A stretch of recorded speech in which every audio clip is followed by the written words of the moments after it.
obviously he's not going to concede when at least 600,000 ballots are in question. President Trump's attorney Rudy Giuliani in Philadelphia this weekend claiming that in Pennsylvania alone, 600,000 ballots are in question because they were counted without any poll watchers observing to ensure their legitimacy as state law requires. This as the Trump campaign brings a new wave of lawsuits contesting Biden's win of the presidency, with the first federal suit being filed today in Pennsylvania. Let's bring in someone who's at the epicenter of the vote fraud alleged in this nation. In terms of Pennsylvania being the heart of it all, congressional candidate in Pennsylvania's 17th district, Sean Parnell, still in a contested election. Although PA is currently being recounted, the Associated Press called the race for Sean's opponent, Democrat Connor Lamb, with a 51 to 49% win. But like the president, Sean has not conceded, and he is now with us to join and set the record straight. Sean, my friend, good to see you again. Hey, good to see you, Buck. Thanks for having me. Tell us, let's start with what you saw in your race firsthand in western Pennsylvania, and then you can tell us about what you think happens statewide and in Philly. Yeah, sure. I will just tell you exactly what happened from my perspective. I was up by 43,500 votes on election night. No one expected us, I think, to do as well as we did, although internally we certainly expected to do well. And then Allegheny County stopped counting the vote. No one expected that either. And so they were supposed to start recounting the vote here in PA 17. They were supposed to start recounting the vote here in PA 17 the following day at 10, but they did not do that. Instead, the ranking member on the Board of Elections and a Lamb surrogate went out and did a media blitz, Buck, and started saying the same thing over and over again. Oh, we're confident that when all the votes are counted, Connor Lamb is going to be up by 2 percentage points. And in fact, that's where he is right now. So they started recounting the vote at 2:30, and in that time, they closed the gap, and we expected them to close the gap because Connor Lamb has more mail-in ballots than we do. But there were two anomalies, I think, at the tail end of the day at 8:30, one ballot dump of 4,000 votes and another ballot dump of 9,000. That put Connor Lamb over the top and gave him a 2,500 vote margin.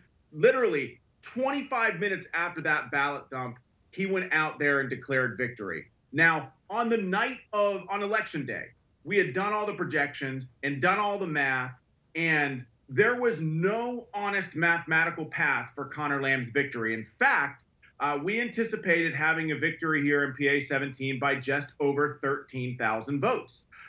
Networks called the race. Leader McCarthy called me to congratulate me, but those two ballot dumps, Buck, the day after Election Day equaled, you guessed it, 13,000 votes. And so what we're trying to do is figure out where those 13,000 ballots came from, and we have not gotten any answers as of yet. So before I ask you what you think may have happened that is a problem, is a violation of election law, or needs to be corrected in some way, let me ask you this, Sean. What irregularities have we already seen in your race and in Pennsylvania more broadly? Yeah, well, we've seen just in a quick search dead people voting in PA 17, and while we certainly thank we thank Civil War generals for their service, they probably shouldn't be voting in 2020. Another thing that came up today is people voting twice. People requesting a mail-in ballot and then showing up in person to also vote. We've also noticed there were 19,000 Democrat mail-in ballots in Beaver County. Now, Beaver County, I won. The entire county is in my district. I won at 75-25. Beaver County is known for old-school Democrats who cross party lines. In fact, Beaver County has gotten more red with every successive election. We're learning now that all 19,000 mail-in ballots for the Democrats in Beaver County, straight party ticket. That's certainly an anomaly. There are a lot of nursing homes also in Beaver County where the residents requested and returned ballots all on the same day. So look, all I'm saying is when the dust settles from this election, right? And if I do come up short, fine. You know, I've played sports my whole life. I know how to lose graciously, but I think that like 70 million people in this country will never trust an election again if we don't get it right. And over the last 3 days, Buck, I've gotten thousands of messages, over 200,000+ people voted for me here in PA 17. I've gotten thousands of messages from people here saying, look into this. This doesn't make sense. Something doesn't seem right. Let's audit the vote to make sure that legal voters are in fact voting. You know, because if you look at the statistics, Buck, over 56% of the people that voted for Connor Lamb, that's over 110,000 people, mailed in their ballot.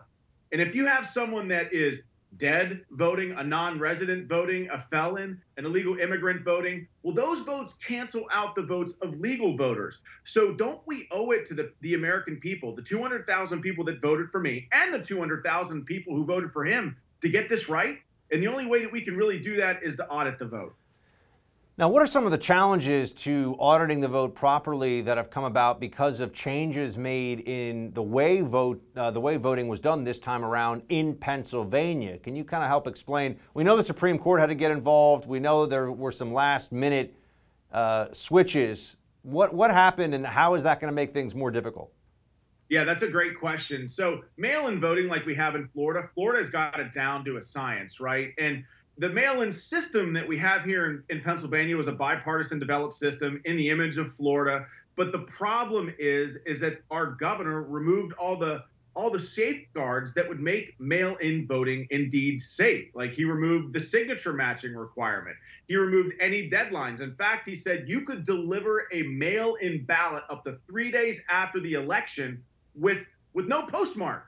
You don't even have to prove that you're a resident of the state of Pennsylvania to vote with a provisional ballot here. So is mail-in voting safe? Is there a right way to do it? Sure, but we're not doing that here. And because of that, because of the governor's policies, you know, from the governor to the attorney general to the PA secretary of state on down, their policies have sown chaos into the electoral system here in Pennsylvania. And I am telling you, people don't trust this result. And I think we owe it to the American people to do a deep dive and audit the vote to get a sense of who's in fact voting and is it legitimate. How concerned are you that there was intentional fraud coming out of Philadelphia, specifically the political machine there? It happened. And you know, look, this is just a feeling, right? And all the journalists watching this are going to say, oh, Parnell is making unfounded allegations of voter fraud. Look, if all I'm simply saying is that we should look into it, right? This is the first time we've implemented a universal mail-in system or early vote or no excuse absentee voting in Pennsylvania. And there are two ways to present a case. You can either present a case with a confession and a body, or you can build a case and present that case to the jury. We're doing the latter right now, trying to build that case and make the case here in court in Western Pennsylvania that perhaps we should take a deeper look at some of these votes to make sure that the integrity of our elections remain intact and fair and free.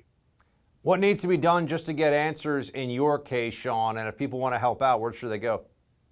Well, we've got an election defense fund set up. You can go to seanforcongress.co. The reality is it costs money, right? We've got to hire lawyers, we've got to pay those lawyers, and we've got to have those lawyers take our case to court to make the case to a judge.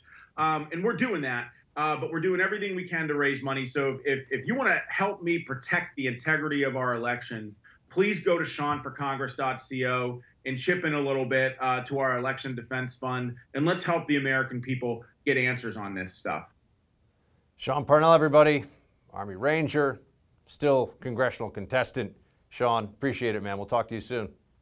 Thanks, Buck.